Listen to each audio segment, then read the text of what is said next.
Josie and the PussyCats in Outer Space is a follow-up animated spin-off series from Hanna-Barbera that debuted on CBS in September of 1972.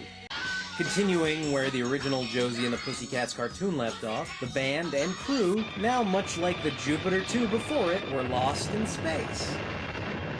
What is going on? It's a long story, sir, but... Alan! Look! The circumstances that led the pop-rock group to being stranded in outer space are recounted every episode in the opening sequence of the show. In typical Alexandra fashion, she tries to shove Josie out of the spotlight during a photo op while the PussyCats pose at the launching of a brand new space shuttle. As a result of Alexandra's jealous nature, they all end up falling into the ship's cockpit and prematurely launching the rocket into the far reaches of space. Golly, there's nothing out there in space but a lot of space.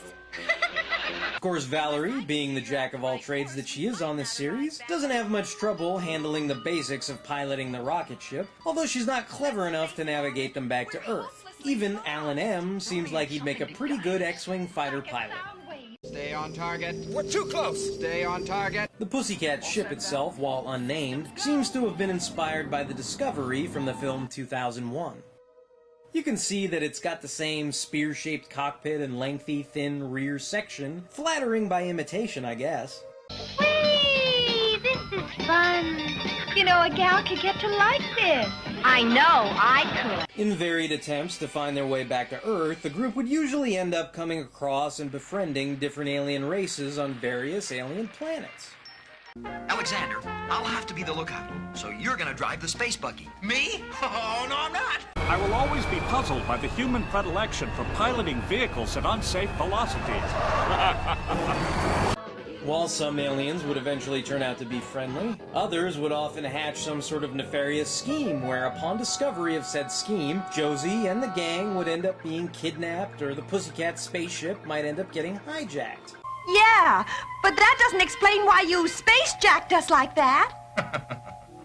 The group would then mount a successful escape attempt and help the good-natured aliens to solve the problems facing them while throwing in a couple of pop-rock songs for good measure. You Earth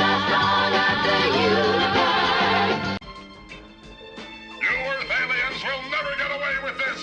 The show also introduces a new character to the midst of the group, an alien creature who accompanies the PussyCats on their journey, who they've named Bleep.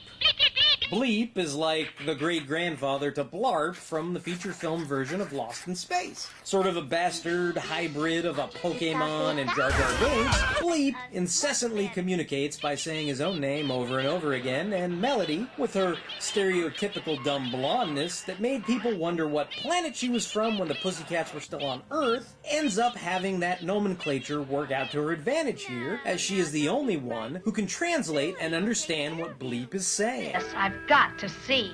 He just likes to kiss. Oh, I think he's just adorable. He says his name is Bleep. He told you his name was Bleep? Uh-huh. I can understand him. Let's keep him as a mascot, okay? Well, I think one pet in this outfit is enough, and Sebastian is it. All in favor of keeping Bleep as a space mascot, say aye. Aye. Aye. No, the ayes have it. The eyes have it! Get! Make room for others! Don't! Quickly, before the Separatists attack, get into the escape pod. Hey, if this is escape, then we're the pod.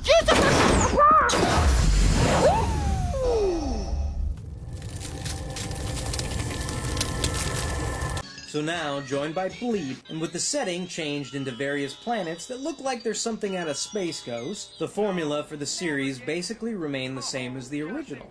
The PussyCats stumble upon some kind of mystery, are involved in a grand chase sequence that serves as a music video with one of the band's hit songs, and eventually save the day.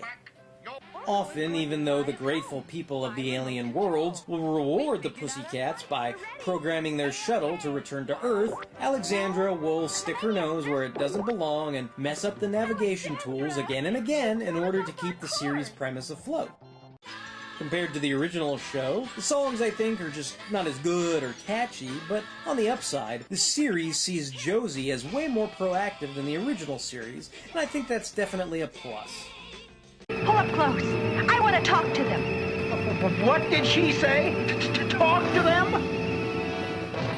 Please, Argo, let us talk with you.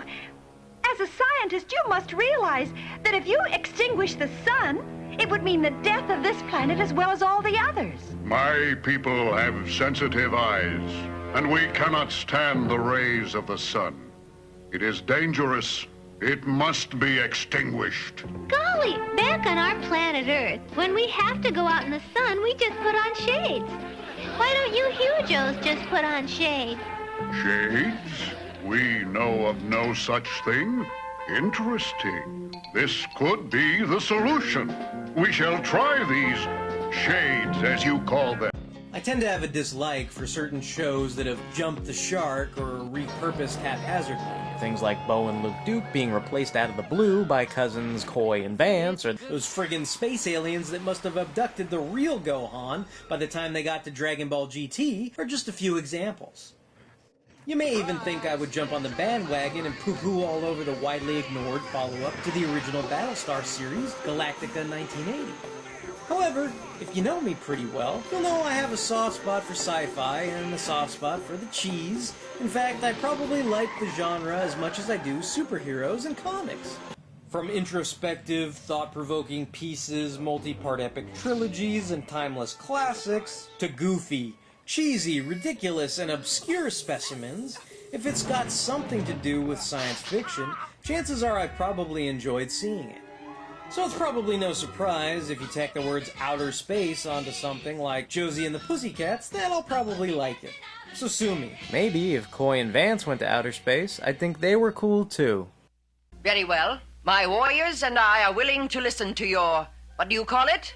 Oh yes, rock music. It should be an interesting diversion. I'm pretty good at long diversion, but I flunk subtraction. Okay, Melody, let's start. 1 and 2 and... Universal brotherhood. Couldn't you? You know you could. If you see somebody deep in trouble, yeah, yeah, yeah, yeah. If they need your help, come running on the double. And you'll be unbelievably happy in a most believable way. We shall hear more of this. Prepare to play again. With the knowledge stored in the Robotron, I can rule the galaxy. We will rule the galaxy. And I will rule the galaxy! Who will rule the galaxy?